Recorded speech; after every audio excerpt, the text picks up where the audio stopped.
तर बघा मित्रांनो, आपलं हे सर्व बनवून झालेलं आहे. तर ते कसं बनवायचं ते मी तुम्हाला सांगते. मी हे 1 वाटी घेतलं. आम्हाला साधारणतः 2 लोकांसाठी बनवायचं आहे. तर मी 1 वाटी घेतलंय. एक 15 मिनिटं हे मी धुवून भिजत ठेवलेलं आहे. पण लक्ष ठेवा, धुताना तुम्ही चाळणीने चाळून घ्या, कारण त्यातलं जे बारीक बारीक आहे ते पण जाऊ द्यायचं नाही आपल्याला. सो त्यासाठी लागणारं साहित्य मी सांगते तुम्हाला. फर्स्ट तुम्हाला कांदा, टोमॅटो, शिमला मिरची, शेवग्याच्या शेंगा घेतल्या मी, थोडं गाजर, बीन्स, त्यानंतर लौकी घेतली, दुधी, थोडे शेंगदाणे, खूप सारा कोथिंबीर आणि मेथी. तुमच्याकडे जेवढं काही साहित्य असेल ते तुम्ही घेऊ शकता. प्लस मी घेतलंय पनीर थोडं आणि सोयाबीन वड्या. सर्वप्रथम आपल्याला सोयाबीनच्या वड्या ह्या धुवून घ्यायच्या आहेत. ठीक आहे, थोडं एक 5-10 मिनिटं मी भिजत ठेवते. त्यानंतर रेसिपी बनवायला सुरुवात करू. बघा मित्रांनो, मी तेल टाकून घेतलेलं आहे. आता तेल माझं तापलेलं आहे. सो मी आता जिरं मोहरीची फोडणी देते याला.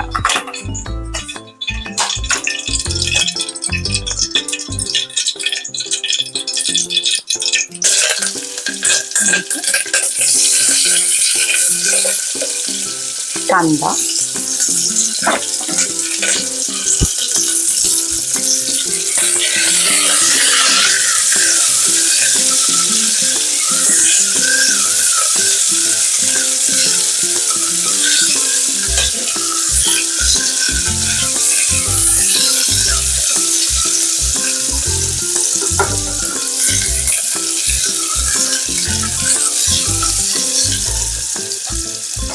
कांद्याचा थोडा कलर चेंज झाला की यामध्ये जाणार आलं लसूण पेस्ट,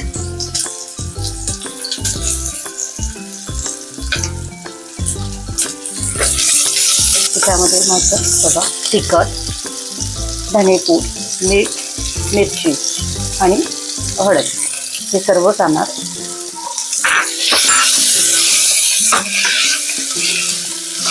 ठीक आहे, त्यानंतर याच्यामध्ये टाकायचे सोयाबीन, जे मी भिजू ठेवलेल्या, धुवून स्वच्छ 2 पाण्याने धुवून घेतलेल्या.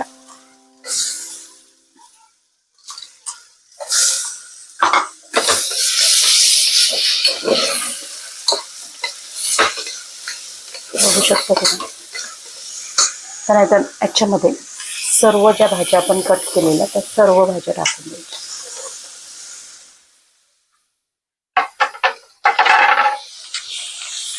शेंगदाणे, दुधी,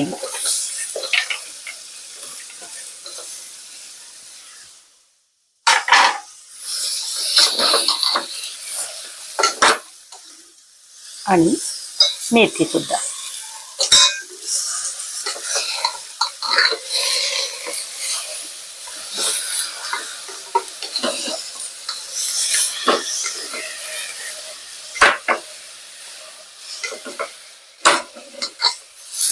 जरा ड्राय वाटत आहे कारण आपण ऑइल खूप कमी यूज केलेलं आहे.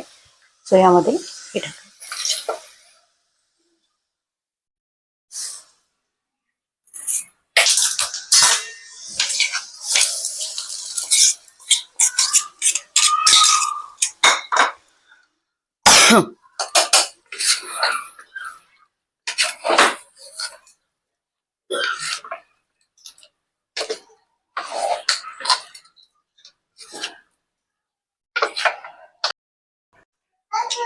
बघा, यामध्ये आता तुम्ही भरपूर प्रमाणात पाणी टाकायचं, कारण भाज्यांना किंवा कडधान्यांना शिजायला भरपूर पाणी लागतं. ठीक आहे,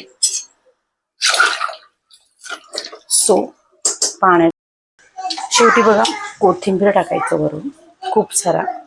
ठीक आहे, लक्षात घ्या मी पनीर कापलं पण पनीर टाकलेलं नाही. आपण जर या स्टेपला पनीर टाकलं तर पनीर हे पूर्ण कडक होतं. तर पनीर ज्यावेळेस आपण कुकर खोलू त्यावेळेस पनीर घेऊ टाकू. ठीक आहे, बघा मित्रांनो, आपली ही डिश रेडी आहे.